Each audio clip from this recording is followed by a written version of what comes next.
ओम श्री गणेशाय नमः। श्री महाविष्णुस्तोत्रम्। सूत उवाच ते गत्वा देवदेवेशं रमानाथं जगद्गुरुं विष्णुं कमलपत्राक्षं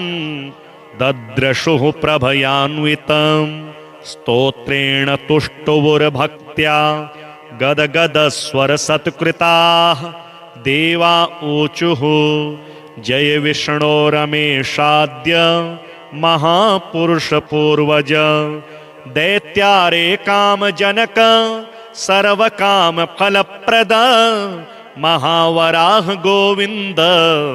महायज्ञस्वरूपक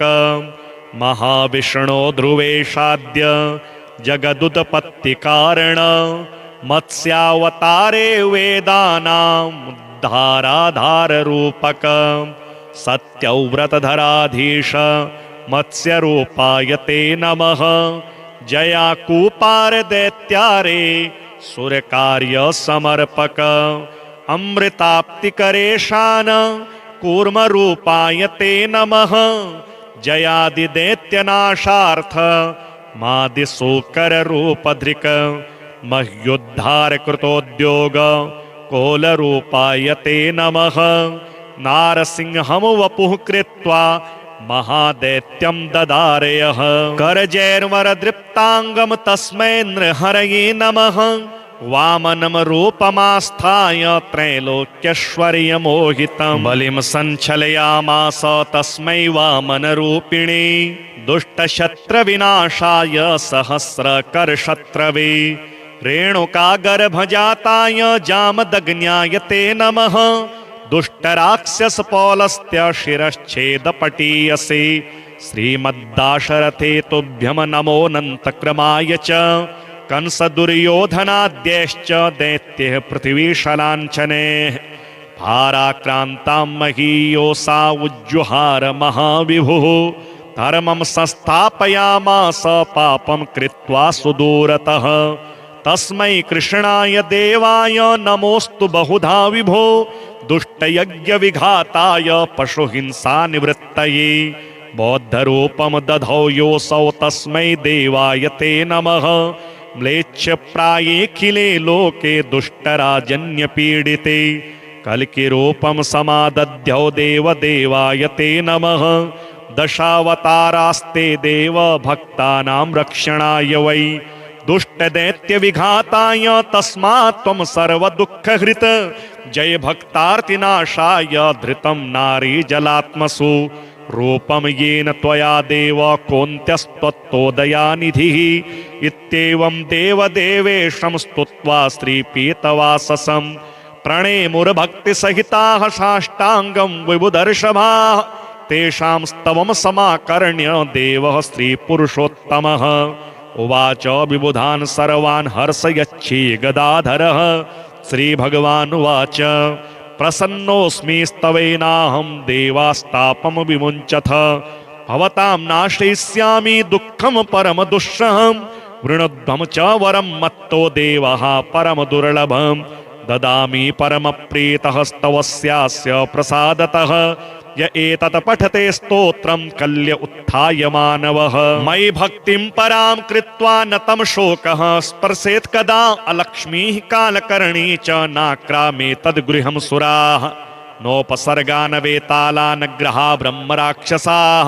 न रोगावातिकाः पैत्ताः श्लेष्म सम्भविनस्तथा नाकालमरणं तस्य कदापि च भविष्यति सन्ततिश्चिरकालस्था भोगः सर्वे सुखादयः भविष्यन्ति तन्मर्त्यगृहे यः स्तोत्रपाठकः किं पुनर्बहुनोक्तेन स्तोत्रं सर्वार्थसाधकम् एतस्य पठनानृणां भुक्तिमुक्तेन दूरतः देवा भवत सुयुद्दुःखं कथ्यतां सदसंशयं नाशयामि न सन्देहश्चात्र कार्योणुरेव च एवं श्रीभगवद्वाक्यं श्रुत्वा सर्वे दिवौकसः प्रसन्नमनसः सर्वे पुनरोचुर्विरसा कपिं श्रीलक्ष्मीनारायणस्तोत्रम् आर्तानां दुःखशमने दीक्षितं प्रभुमव्ययम्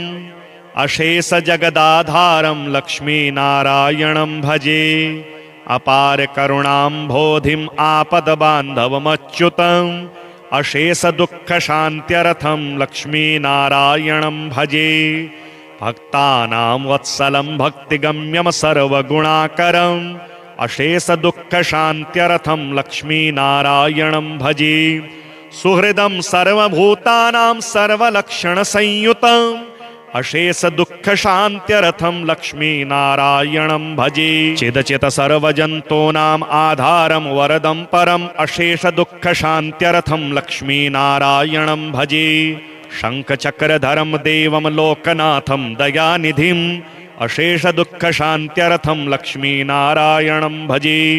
पीताम्बरधरं विष्णु विलसत सूत्रशोभितम् अशेष दुःख शान्त्यर्थं लक्ष्मीनारायणं भजे हस्तेन दक्षिणेन यजम् अभयप्रदमक्षरम् अशेष दुःख शान्त्यर्थं लक्ष्मीनारायणं भजे यः पठेत् प्रातरुत्थाय लक्ष्मीनारायणाष्टकम् विमुक्तः सर्वपापेभ्यः विष्णुलोकं स गच्छति। श्रीहरिस्तोत्रम् जगज्जालपालं चलत्कण्ठमालं शरच्चन्द्रभालं महादैत्यकालं नभोनीलकायं दुरावारमायं सुपदमासहायं भजेऽहं सदाम्भोधिवासं गलत्पुष्पहासं जगत्सन्निवासं शतादित्यभासं गदाचक्रशस्त्रं लसत्पीतवस्त्रं हसच्चारुवक्त्रं भजेऽहं रमाकण्ठहारं सुतीव्रातसारं जलान्तरविहारं धराभारहारं चिदानन्दरूपं मनोज्ञस्वरूपं धृतानेकरूपं भजेऽहं जराजन्महीनं परानन्दपीनं समाधानलीनं सदैवानवीनं जगज्जन्महेतुं सुरानीककेतुं त्रिलोकैकसेतुं भजेऽहं कृताम्नायगानं खगाधीशयानं विमुक्तेर्निदानं हरारातिमानं स्वभक्तानुकूलं जगद्वृक्षमूलं निरस्तार्थशूलं भजेऽहं समस्तामरेशं द्विरेफाबकेशं जगद्बिम्बलेशं हृदाकाशदेशं सदा दिव्यदेहं विमुक्ताखिलेहं सुवैकुण्ठगेहं भजेऽहं सुरालीबलिष्ठं त्रिलोकीवरिष्ठं गुरूणां गरिष्ठं स्वरूपैकनिष्ठं सदा युद्धधीरं महावीरवीरं महाम्बोधितीरं भजेऽहं रमावामभागं तलानग्रनागं कृताधीनयागं गतारागरागं मुनीन्द्रसुगीतं सुरः सम्परीतं गुणोधैरतीतं भजेऽहं इदं यस्तु नित्यं समाधाय चित्तं पठेदष्टकं कण्ठहारं मुरारिः स विष्णोर्विशोकं ध्रुवं याति लोकं जराजन्मशोकं पुनर्विन्दतेनो ते गत्वा देवदेवेशं रमानाथं जगद्गुरुं विष्णुं कमलपत्राक्षं दद्रशुः प्रभयान्वितं स्तोत्रेण तुष्टुवुर्भक्त्या गदगदस्वरसत्कृताः देवा ऊचुः जय विष्णो रमेशाद्य महापुरुषपूर्वज दैत्यारे कामजनक सर्वकामफलप्रद महावराह गोविन्द महायज्ञस्वरूपक महाविष्णो ध्रुवेशाद्य जगदुत्पत्तिकारण मत्स्यावतारे वेदानां उद्धाराधाररूपक सत्यव्रतधराधीश मत्स्यरूपाय ते नमः। जयाकूपार दैत्यारे सुरकार्य समर्पक अमृताप्तिकरेशान कूर्मरूपाय ते नमः। जयादिदैत्यनाशार्थ मादिशूकररूपधृक् मह्युद्धार कृतोद्योग कोलरूपाय ते नमः। नारसिंहं वपुः कृत्वा महादैत्यं ददारयः करजैर्वरदृप्ताङ्गं तस्मै नृहरये नमः। वामनं रूपमास्थाय त्रैलोक्यैश्वर्यमोहितं बलिं सञ्चलयामास तस्मै वामनरूपिणे। दुष्टशत्रविनाशाय सहस्रकरशत्रवे रेणुकागर्भजाताय जामदग्न्याय ते नमः। दुष्टराक्षसपौलस्त्य शिरश्छेदपटीयसे श्रीमद्दाशरथे तुभ्यं नमोऽनन्तक्रमाय च। कंसदुर्योधनाद्यैश्च दैत्यैः पृथिवीशलाञ्छनैः भाराक्रान्तां महीयोषा उज्जुहार महाविभुः। धर्मं संस्थापयामास पापं कृत्वा सुदूरतः। तस्मै कृष्णाय देवाय नमोऽस्तु बहुधा विभो। दुष्टयज्ञविघाताय पशुहिंसानिवृत्तये बौद्धरूपं दधौ योऽसौ तस्मै देवाय ते नमः। म्लेच्छप्रायेऽखिले लोके दुष्टराजन्यपीडिते कल्किरूपं समादध्यौ देवदेवाय ते नमः। दशावतारास्ते देव भक्तानां रक्षणाय वै दुष्टदैत्यविघाताय तस्मात् त्वं सर्वदुःखहृत्। जय भक्तार्तिनाशाय धृतं नारीजलात्मसु रूपं येन त्वया देव कोऽन्त्यस्त्वत्तोदयानिधिः। इत्येवं देवदेवेशं स्तुत्वा श्रीपीतवाससं प्रणेमुर्भक्तिसहिताः साष्टाङ्गं विबुधर्षभाः। तेषां स्तवं समाकर्ण्य देवः श्रीपुरुषोत्तमः उवाच विबुधान् सर्वान् हर्षयच्छी गदाधरः। श्रीभगवानुवाच प्रसन्नोऽस्मि स्तवेनाहं देवास्तापं विमुञ्चथ। भवतां नाशयिष्यामि दुःखं परमदुःसहं। वृणध्वं च वरं मत्तो देवः परमदुर्लभं ददामि परमप्रीतः स्तवस्यास्य प्रसादतः। य एतत् पठते स्तोत्रं कल्य उत्थाय मानवः। मयि भक्तिं परां कृत्वा न तं शोकः स्पर्शेत् कदा। अलक्ष्मीः कालकर्णी च नाक्रामे तद्गृहं सुराः। नोपसर्गा न वेताला न ग्रहा ब्रह्मराक्षसाः। न रोगावातिकाः पैत्ताः श्लेष्म सम्भविनस्तथा। नाकालमरणं तस्य कदापि च भविष्यति। सन्ततिश्चिरकालस्था भोगः सर्वे सुखादयः भविष्यन्ति तन्मर्त्यगृहे यः स्तोत्रपाठकः। किं पुनर्बहुनोक्तेन स्तोत्रं सर्वार्थसाधकम्। एतस्य पठनानृणां भुक्तिमुक्तेन दूरतः। देवा भवत सुयुद्दुःखं कथ्यतां सदसंशयं। नाशयामि न सन्देहश्चात्र कार्योणुरेव च। एवं श्रीभगवद्वाक्यं श्रुत्वा सर्वे दिवौकसः प्रसन्नमनसः सर्वे पुनरोचुर्विरसा कपिं। श्रीलक्ष्मीनारायणस्तोत्रम् आर्तानां दुःखशमने दीक्षितं प्रभुमव्ययम्। अशेष जगदाधारं लक्ष्मीनारायणं भजे। अपार करुणाम्भोधिम् आपदबान्धवमच्युतम्। अशेष दुःख शान्त्यर्थं लक्ष्मीनारायणं भजे। भक्तानां वत्सलं भक्तिगम्यं सर्वगुणाकरम्। अशेष दुःख शान्त्यर्थं लक्ष्मीनारायणं भजे। सुहृदं सर्वभूतानां सर्वलक्षणसंयुतम्। अशेष दुःख शान्त्यर्थं लक्ष्मीनारायणं भजे। चिदचित सर्वजन्तूनाम् आधारं वरदं परम्। अशेष दुःख शान्त्यर्थं लक्ष्मीनारायणं भजे। शङ्खचक्रधरं देवं लोकनाथं दयानिधिम्। अशेष दुःख शान्त्यर्थं लक्ष्मीनारायणं भजे। पीताम्बरधरं विष्णु विलसत सूत्रशोभितम्। अशेष दुःख शान्त्यर्थं लक्ष्मीनारायणं भजे। हस्तेन दक्षिणेन यजम् अभयप्रदमक्षरम्। अशेष दुःख शान्त्यर्थं लक्ष्मीनारायणं भजे। यः पठेत् प्रातरुत्थाय लक्ष्मीनारायणाष्टकं विमुक्तः सर्वपापेभ्यः विष्णुलोकं स गच्छति। श्रीहरिस्तोत्रम्। जगज्जालपालं चलत्कण्ठमालं शरच्चन्द्रभालं महादैत्यकालं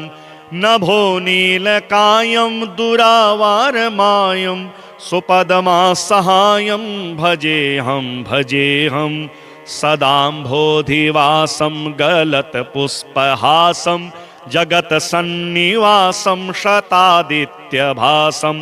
गदाचक्रशस्त्रं लसत्पीतवस्त्रं हसच्चारुवक्त्रं भजेऽहं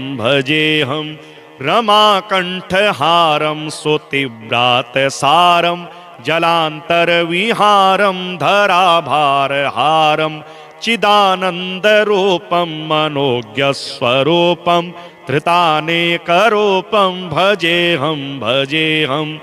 जराजन्महीनं परानन्दपीनं समाधानलीनं सदैवानवीनं जगज्जन्महेतुं सुरानीककेतुं त्रिलोकैकसेतुं भजेऽहं कृताम्नाय गानं खगाधीशयानं विमुक्तेर्निदानं हरारातिमानं स्वभक्तानुकूलं जगद्वृक्षमूलं निरस्तार्थशूलं भजेऽहं समस्तामरेशं द्विरेफावकेशं जगद्बिम्बलेशं हृदाकाशदेशं सदा दिव्यदेहं विमुक्ताखिलेहं सुवैकुण्ठगेहं भजेऽहं सुरालिबलिष्ठं त्रिलोकीवरिष्ठं गुरूणां गरिष्ठं स्वरूपैकनिष्ठं सदा युद्धधीरं महावीरवीरं महाम्बोधितीरं भजेऽहं रमावामभागं तलानग्रनागं कृताधीनयागं गतारागरागं मुनीन्द्रसुगीतं सुरः सम्परीतं गुणोधैरतीतं भजेऽहं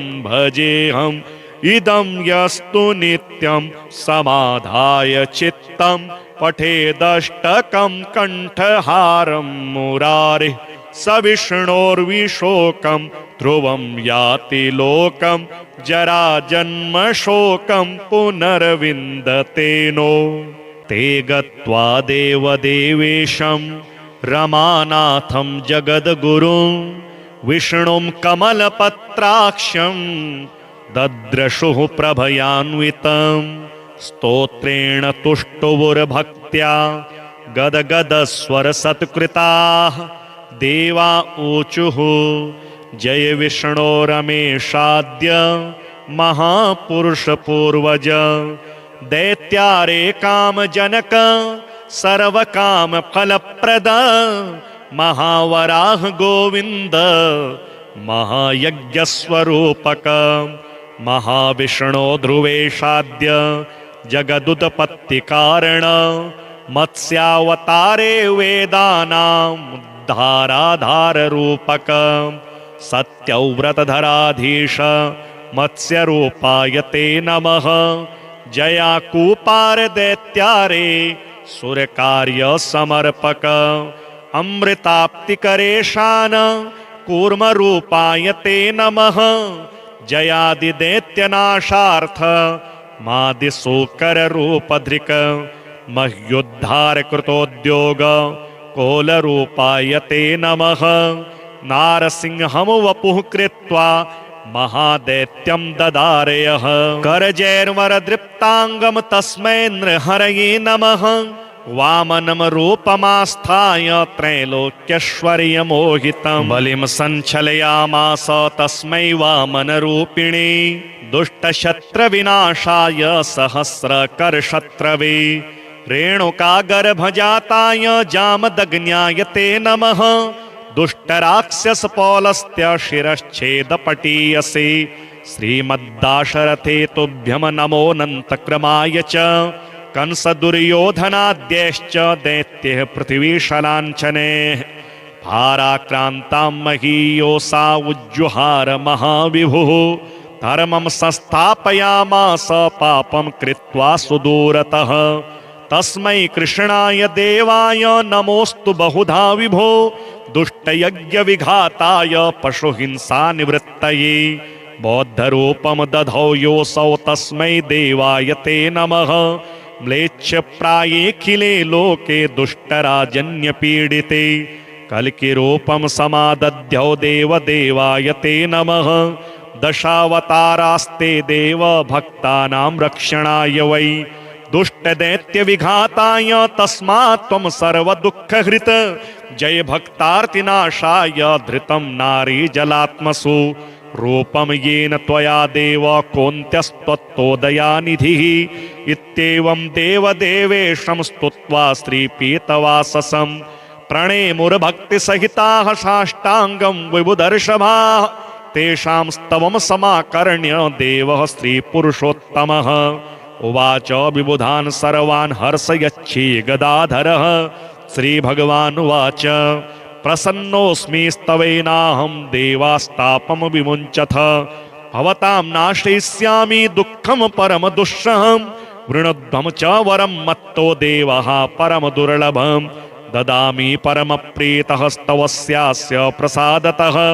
य एतत् पठते स्तोत्रं कल्य उत्थाय मानवः मयि भक्तिं परां कृत्वा न तं शोकः स्पर्शेत् कदा अलक्ष्मीः कालकर्णी च नाक्रामे तद्गृहं सुराः नोपसर्गा न वेताला न ग्रहा ब्रह्मराक्षसाः न रोगावातिकाः पैत्ताः श्लेष्म सम्भविनस्तथा नाकालमरणं तस्य कदापि च भविष्यति सन्ततिश्चिरकालस्था भोगः सर्वे सुखादयः भविष्यन्ति तन्मर्त्यगृहे यः स्तोत्रपाठकः किं पुनर्बहुनोक्तेन स्तोत्रं सर्वार्थसाधकम् एतस्य पठनानृणां भुक्तिमुक्तेन दूरतः देवा भवतु सुयुद्दुःखं कथ्यतां सदसंशयं नाशयामि न सन्देहश्चात्र कार्योणुरेव च एवं श्रीभगवद्वाक्यं श्रुत्वा सर्वे दिवौकसः प्रसन्नमनसः सर्वे पुनरोचुर्विरसा कपिं श्रीलक्ष्मीनारायणस्तोत्रम् आर्तानां दुःखशमने दीक्षितं प्रभुमव्ययम् अशेष जगदाधारं लक्ष्मीनारायणं भजे अपार करुणाम्भोधिम् आपदबान्धवमच्युतम् अशेष दुःख शान्त्यर्थं लक्ष्मीनारायणं भजे भक्तानां वत्सलं भक्तिगम्यं सर्वगुणाकरम् अशेष दुःख शान्त्यर्थं लक्ष्मीनारायणं भजे सुहृदं सर्वभूतानां सर्वलक्षणसंयुतम् अशेष दुःख शान्त्यर्थं लक्ष्मीनारायणं भजे चिदचित सर्वजन्तूनाम् आधारं वरदं परम् अशेष दुःख शान्त्यर्थं लक्ष्मीनारायणं भजे शङ्खचक्रधरं देवं लोकनाथं दयानिधिम् अशेष दुःख शान्त्यर्थं लक्ष्मीनारायणं भजे पीताम्बरधरं विष्णु विलसत सूत्रशोभितम् अशेष दुःख शान्त्यर्थं लक्ष्मीनारायणं भजे हस्तेन दक्षिणेन यजम् अभयप्रदमक्षरम् अशेष दुःख शान्त्यर्थं लक्ष्मीनारायणं भजे यः पठेत् प्रातरुत्थाय लक्ष्मीनारायणाष्टकम् विमुक्तः सर्वपापेभ्यः विष्णुलोकं स गच्छति श्रीहरिस्तोत्रम् जगज्जालपालं चलत्कण्ठमालं शरच्चन्द्रभालं महादैत्यकालं नभोनीलकायं दुरावारमायं सुपदमासहायं भजेऽहं सदाम्भोधिवासं गलत्पुष्पहासं जगत्सन्निवासं शतादित्यभासं गदाचक्रशस्त्रं लसत्पीतवस्त्रं हसच्चारुवक्त्रं भजेऽहं रमाकण्ठहारं सुतीव्रातसारं जलान्तरविहारं धराभारहारं चिदानन्दरूपं मनोज्ञस्वरूपं धृतानेकरूपं भजेऽहं जराजन्महीनं परानन्दपीनं समाधानलीनं सदैवानवीनं जगज्जन्महेतुं सुरानीककेतुं त्रिलोकैकसेतुं भजेऽहं कृताम्नाय गानं खगाधीशयानं विमुक्तेर्निदानं हरारातिमानं स्वभक्तानुकूलं जगद्वृक्षमूलं निरस्तार्थशूलं भजेऽहं समस्तामरेशं द्विरेफाबकेशं जगद्बिम्बलेशं हृदाकाशदेशं सदा दिव्यदेहं विमुक्ताखिलेहं सुवैकुण्ठगेहं भजेऽहं सुरालिबलिष्ठं त्रिलोकीवरिष्ठं गुरूणां गरिष्ठं स्वरूपैकनिष्ठं सदा युद्धधीरं महावीरवीरं महाम्बोधितीरं भजेऽहं रमावामभागं तलानग्रनागं कृताधीनयागं गतारागरागं मुनीन्द्रसुगीतं सुरः सम्परीतं गुणोधैरतीतं भजेऽहं इदं यस्तु नित्यं समाधाय चित्तं पठेदष्टकं कण्ठहारं मुरारिः स विष्णोर्विशोकं ध्रुवं याति लोकं जराजन्मशोकं पुनर्विन्दते नो ते गत्वा देवदेवेशं रमानाथं जगद्गुरुं विष्णुं कमलपत्राक्षं दद्रशुः प्रभयान्वितं स्तोत्रेण तुष्टुवुर्भक्त्या गदगदस्वरसत्कृताः देवा ऊचुः जय विष्णो रमेशाद्य महापुरुषपूर्वज दैत्यारे कामजनक सर्वकामफलप्रद महावराह गोविन्द महायज्ञस्वरूपक महाविष्णो ध्रुवेशाद्य जगदुत्पत्तिकारण मत्स्यावतारे वेदानां धाराधाररूपक सत्यव्रतधराधीश मत्स्यरूपाय ते नमः जयाकूपार दैत्यारे सुरकार्यसमर्पक अमृताप्तिकरेशान कूर्मरूपाय ते नमः जयादिदैत्यनाशार्थ मादिशूकररूपधृक् मह्युद्धारकृतोद्योग कोलरूपाय ते नमः नारसिंहं वपुः कृत्वा महादैत्यं ददारयः करजैर्वरदृप्ताङ्गं तस्मै नृहरये नमः वामनं रूपमास्थाय त्रैलोक्यैश्वर्यमोहितं बलिं सञ्चलयामास तस्मै वामनरूपिणे दुष्टशत्रविनाशाय सहस्रकरशत्रवे रेणुकागर्भजाताय जामदग्न्याय ते नमः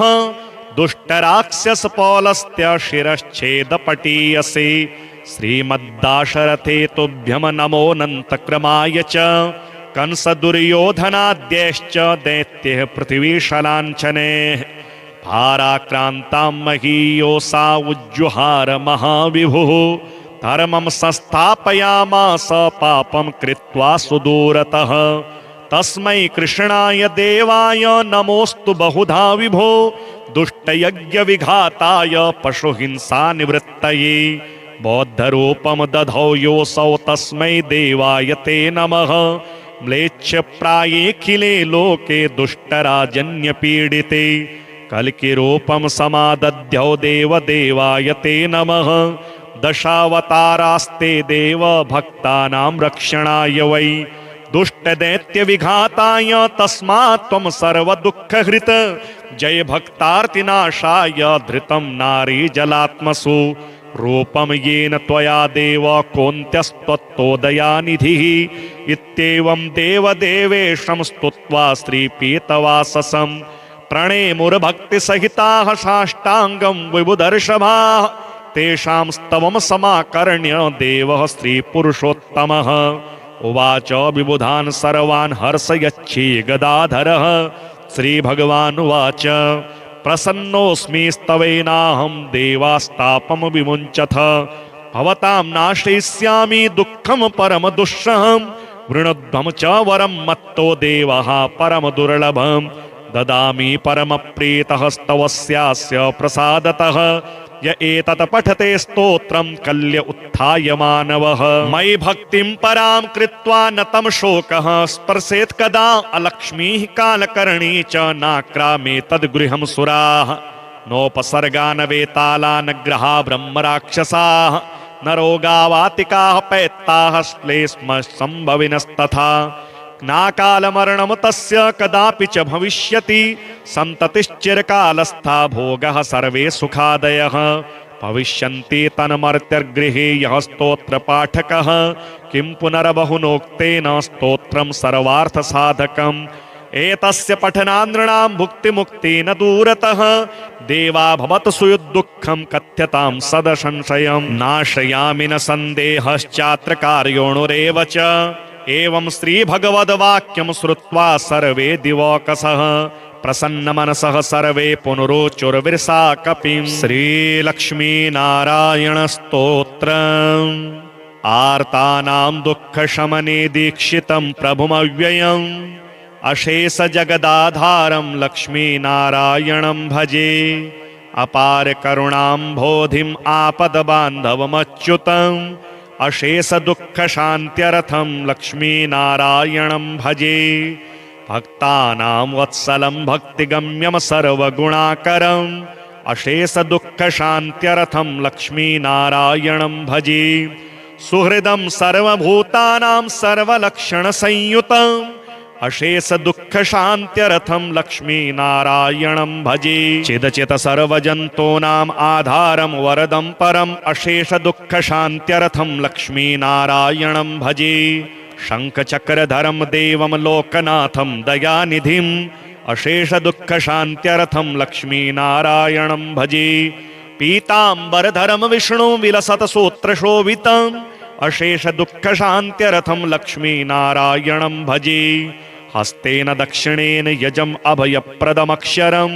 अशेष दुःख शान्त्यर्थं लक्ष्मीनारायणं भजे यः पठेत् प्रातरुत्थाय लक्ष्मीनारायणाष्टकम् विमुक्तः सर्वपापेभ्यः विष्णुलोकं स गच्छति श्रीहरिस्तोत्रम् जगज्जालपालं चलत्कण्ठमालं शरच्चन्द्रभालं महादैत्यकालं नभो नीलकायं दुरावारमायं सुपदमासहायं भजेऽहं सदाम्भोधिवासं गलत्पुष्पहासं जगत्सन्निवासं शतादित्यभासं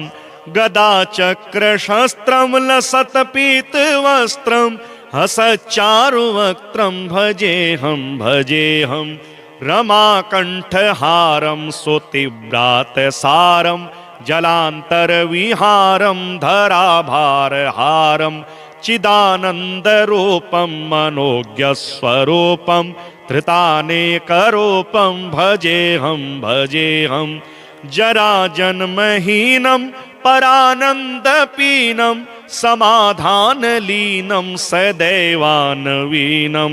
जगज्जन्महेतुं सुरानीककेतुं त्रिलोकैकसेतुं भजेऽहं कृताम्नाय गानं खगाधीशयानं विमुक्तेर्निदानं हरारातिमानं स्वभक्तानुकूलं जगद्वृक्षमूलं निरस्तार्तशूलं भजेऽहं समस्तामरेशं द्विरेफावकेशं जगद्बिम्बलेशं हृदाकाशदेशं सदा दिव्यदेहं विमुक्ताखिलेहं सुवैकुण्ठगेहं भजेऽहं भजेऽहं सुराली बलिष्ठं त्रिलोकीवरिष्ठं गुरूणां गरिष्ठं स्वरूपैकनिष्ठं सदा युद्धधीरं महावीरवीरं महाम्बोधितीरं भजेऽहं भजेऽहं रमावामभागं तलानग्रनागं कृताधीनयागं गतारागरागं मुनीन्द्रसुगीतं सुरः सम्परीतं गुणोधैरतीतं भजेऽहं भजेऽहम् इदं यस्तु नित्यं समाधाय चित्तं पठेदष्टकं कण्ठहारं मुरारिः स विष्णोर्विशोकं ध्रुवं याति लोकं जराजन्मशोकं पुनर्विन्दते नो ते गत्वा देवदेवेशं रमानाथं जगद्गुरुं विष्णुं कमलपत्राक्षं दद्रशुः प्रभयान्वितं स्तोत्रेण तुष्टुवुर्भक्त्या गदगदस्वरसत्कृताः देवा ऊचुः जय विष्णो रमेशाद्य महापुरुषपूर्वज दैत्यारे कामजनक सर्वकामफलप्रद महावराह गोविन्द महायज्ञस्वरूपक महाविष्णो ध्रुवेशाद्य जगदुत्पत्तिकारण मत्स्यावतारे वेदानां धाराधाररूपक सत्यव्रतधराधीश मत्स्यरूपाय ते नमः जयाकूपार दैत्यारे सुरकार्य समर्पक अमृताप्तिकरेशान कूर्मरूपाय ते नमः जयादिदैत्यनाशार्थ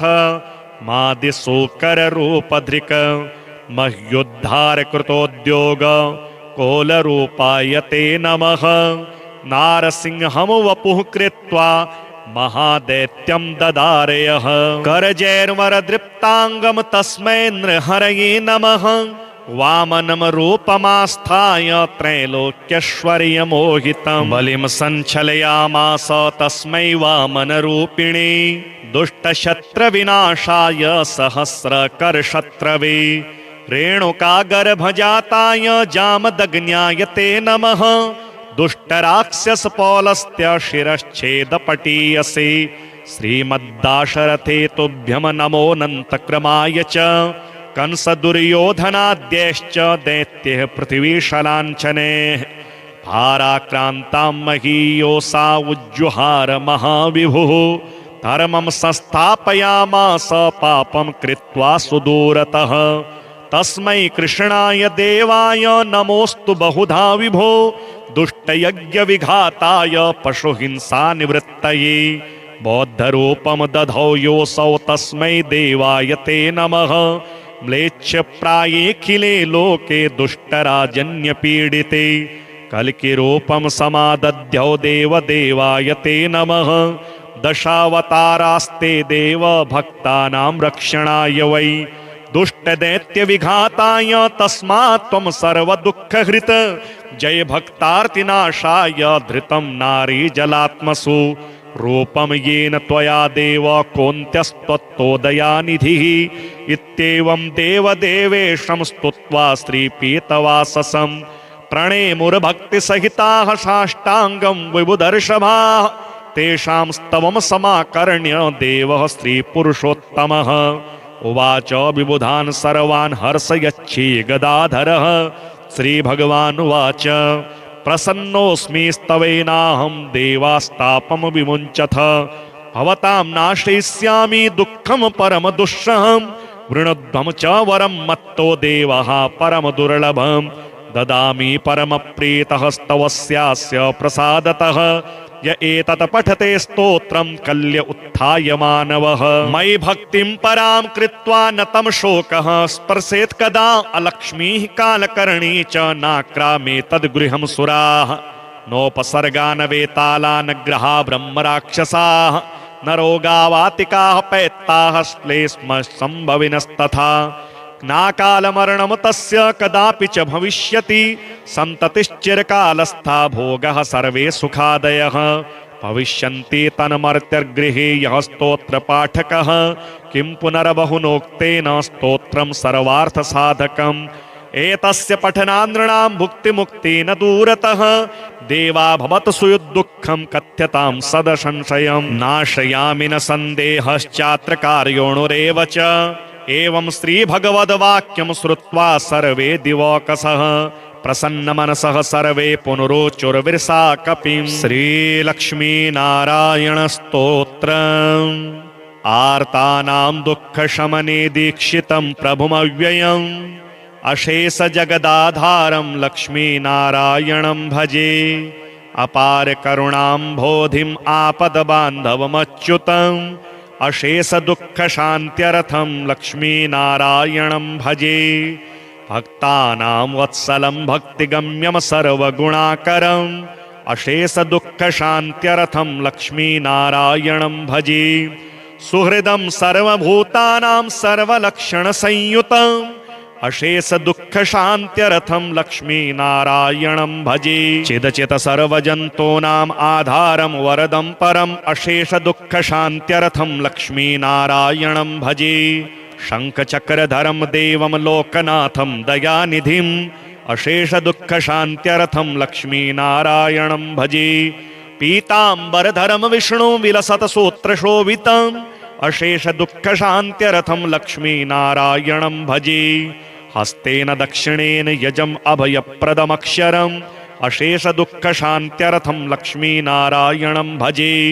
यः पठेत् प्रातरुत्थाय लक्ष्मीनारायणाष्टकम् विमुक्तः सर्वपापेभ्यः विष्णुलोकं स गच्छति श्रीहरिस्तोत्रम्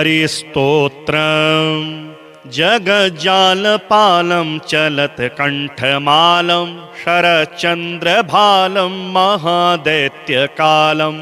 नभोनीलकायं दुरावारमायं सुपदमासहायं भजेऽहं सदाम्भोधिवासं गलत्पुष्पहासं जगत्सन्निवासं शतादित्यभासं गदाचक्रशस्त्रं लसत्पीतवस्त्रं हसच्चारुवक्त्रं भजेऽहं रमाकण्ठहारं सुतीव्रातसारं जलान्तरविहारं धराभारहारं चिदानन्दरूपं मनोज्ञस्वरूपं धृतानेकरूपं भजेऽहं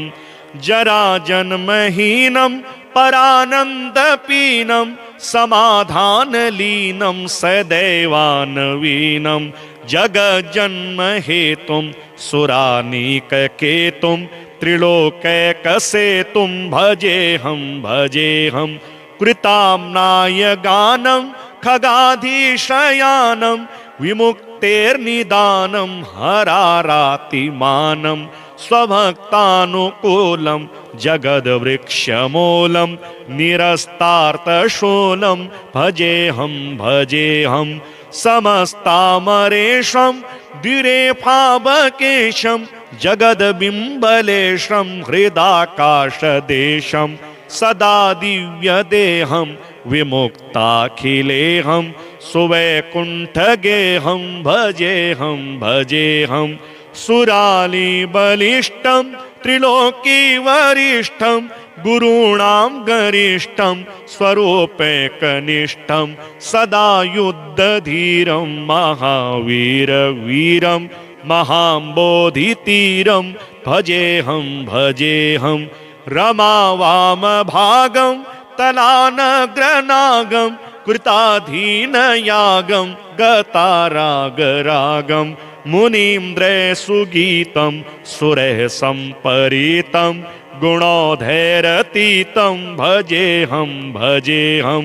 इदं यस्तु नित्यं समाधाय चित्तं पठेदष्टकं कण्ठहारं मुरारिः स विष्णोर्विशोकं ध्रुवं याति लोकं जराजन्मशोकं पुनर्विन्दते नो।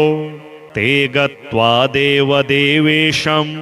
रमानाथं जगद्गुरुं विष्णुं कमलपत्राक्षं दद्रशुः प्रभयान्वितं स्तोत्रेण तुष्टुवुर्भक्त्या गदगदस्वरसत्कृताः देवा ऊचुः जय विष्णो रमेशाद्य महापुरुषपूर्वज दैत्यारे कामजनक सर्वकामफलप्रद महावराह गोविन्द महायज्ञस्वरूपक महाविष्णो ध्रुवेशाद्य जगदुत्पत्तिकारण मत्स्यावतारे वेदानाम् उद्धाराधाररूपक सत्यव्रतधराधीश मत्स्यरूपाय ते नमः जयाकूपार दैत्यारे सुरकार्य समर्पक अमृताप्तिकरेशान कूर्मरूपाय ते नमः जयादिदैत्यनाशार्थ मादिशूकररूपधृक् मह्युद्धार कृतोद्योग कोलरूपाय ते नमः नारसिंहं वपुः कृत्वा महादैत्यं ददारयः करजैर्वरदृप्ताङ्गं तस्मै नृहरये नमः वामनं रूपमास्थाय त्रैलोक्यैश्वर्यमोहितं बलिं सञ्चलयामास तस्मै वामनरूपिणे दुष्टशत्रविनाशाय सहस्रकरशत्रवे रेणुकागर्भजाताय जामदग्न्याय ते नमः दुष्टराक्षसपौलस्त्य शिरश्छेदपटीयसे श्रीमद्दाशरथे तुभ्यं नमोऽनन्तक्रमाय च कंसदुर्योधनाद्यैश्च दैत्यैः पृथिवीशलाञ्छनैः भाराक्रान्तां महीयोषा उज्जुहार महाविभुः धर्मं संस्थापयामास पापं कृत्वा सुदूरतः तस्मै कृष्णाय देवाय नमोस्तु बहुधा विभो दुष्टयज्ञविघाताय पशुहिंसानिवृत्तये बौद्धरूपं दधौ योऽसौ तस्मै देवाय ते नमः म्लेच्छप्रायेऽखिले लोके दुष्टराजन्यपीडिते कल्किरूपं समादध्यौ देवदेवाय ते नमः दशावतारास्ते देव भक्तानां रक्षणाय वै दुष्टदैत्यविघाताय तस्मात् त्वं सर्वदुःखहृत् जय भक्तार्तिनाशाय धृतं नारी जलात्मसु रूपं येन त्वया देव कोऽन्त्यस्त्वत्तोदयानिधिः इत्येवं देवदेवेशं स्तुत्वा श्रीपीतवाससं प्रणेमुर्भक्तिसहिताः साष्टाङ्गं विबुधर्षभाः तेषां स्तवं समाकर्ण्य देवः श्रीपुरुषोत्तमः उवाच विबुधान् सर्वान् हर्षयच्छी गदाधरः श्रीभगवानुवाच प्रसन्नोऽस्मि स्तवेनाहं देवास्तापं विमुञ्चथ भवतां नाशयिष्यामि दुःखं परमदुःसहं वृणध्वं च वरं मत्तो देवः परमदुर्लभं ददामि परमप्रीतः स्तवस्यास्य प्रसादतः य एतत् पठते स्तोत्रं कल्य उत्थाय मानवः मयि भक्तिं परां कृत्वा न तं शोकः स्पर्शेत् कदा अलक्ष्मीः कालकर्णी च नाक्रामे तद्गृहं सुराः नोपसर्गान् वेतालान् ग्रहा ब्रह्मराक्षसाः न रोगावातिकाः पैत्ताः श्लेष्मसम्भविनस्तथा नाकालमरणं तस्य कदापि च भविष्यति सन्ततिश्चिरकालस्था भोगः सर्वे सुखादयः भविष्यन्ति तन्मर्त्यगृहे यः स्तोत्रपाठकः किं पुनर्बहुनोक्तेन स्तोत्रं सर्वार्थसाधकम् एतस्य पठनानृणां भुक्तिमुक्तेन दूरतः देवा भवतु सुयुद्दुःखं कथ्यतां सदसंशयं नाशयामि न सन्देहश्चात्र कार्योणुरेव च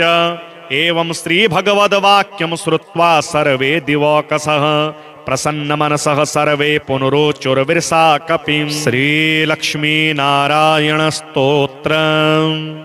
आर्तानां दुःखशमने दीक्षितं प्रभुमव्ययम् अशेषजगदाधारं लक्ष्मीनारायणं भजे अपार करुणाम्भोधिम् आपदबान्धवमच्युतम् अशेष दुःख शान्त्यर्थं लक्ष्मीनारायणं भजे। भक्तानां वत्सलं भक्तिगम्यं सर्वगुणाकरम् अशेष दुःख शान्त्यर्थं लक्ष्मीनारायणं भजे। सुहृदं सर्वभूतानां सर्वलक्षणसंयुतम् अशेष दुःख शान्त्यर्थं लक्ष्मीनारायणं भजे। चिदचित सर्वजन्तूनाम् आधारं वरदं परम् अशेष दुःख शान्त्यर्थं लक्ष्मीनारायणं भजे। शङ्खचक्रधरं देवं लोकनाथं दयानिधिम् अशेष दुःख शान्त्यर्थं लक्ष्मीनारायणं भजे। पीताम्बरधरं विष्णुं विलसत सूत्रशोभितम् अशेष दुःख शान्त्यर्थं लक्ष्मीनारायणं भजे। हस्तेन दक्षिणेन यजम् अभयप्रदमक्षरम् अशेष दुःख शान्त्यर्थं लक्ष्मीनारायणं भजे। यः पठेत् प्रातरुत्थाय लक्ष्मीनारायणाष्टकम् विमुक्तः सर्वपापेभ्यः विष्णुलोकं स गच्छति। श्रीहरिस्तोत्रम्। जगज्जालपालं चलत्कण्ठमालं शरच्चन्द्रभालं महादैत्यकालं नभोनीलकायं दुरावारमायं सुपदमासहायं भजेऽहं सदाम्भोधिवासं गलत्पुष्पहासं जगत्सन्निवासं शतादित्यभासं गदाचक्रशस्त्रं लसत्पीतवस्त्रं हसच्चारुवक्त्रं भजेऽहं रमाकण्ठहारं सुतीव्रातसारं जलान्तरविहारं धराभारहारं चिदानन्दरूपं मनोज्ञस्वरूपं धृतानेकरूपं भजेऽहं जराजन्महीनं परानन्दपीनं समाधानलीनं सदैवानवीनं जगज्जन्महेतुं सुरानीककेतुं त्रिलोकैकसेतुं भजेऽहं कृताम्नाय गानं खगाधीशयानं विमुक्तेर्निदानं हरारातिमानं स्वभक्तानुकूलं जगद्वृक्षमूलं निरस्तार्तशूलं भजेऽहं समस्तामरेशं द्विरेफाबकेशं जगद्बिम्बलेशं हृदाकाशदेशं सदा दिव्यदेहं विमुक्ताखिलेहं सुवैकुण्ठगेहं भजेऽहं सुरालिबलिष्ठं त्रिलोकीवरिष्ठं गुरूणां गरिष्ठं स्वरूपैकनिष्ठं सदा युद्धधीरं महावीरवीरं महाम्बोधितीरं भजेऽहं रमावामभागं तलानग्रनागं कृताधीनयागं गतारागरागं मुनीन्द्रसुगीतं सुरः सम्परीतं गुणोधैरतीतं भजेऽहं इदं यस्तु नित्यं समाधाय चित्तं पठेदष्टकं कण्ठहारं मुरारिः स विष्णोर्विशोकं ध्रुवं याति लोकं जराजन्मशोकं पुनर्विन्दते नो।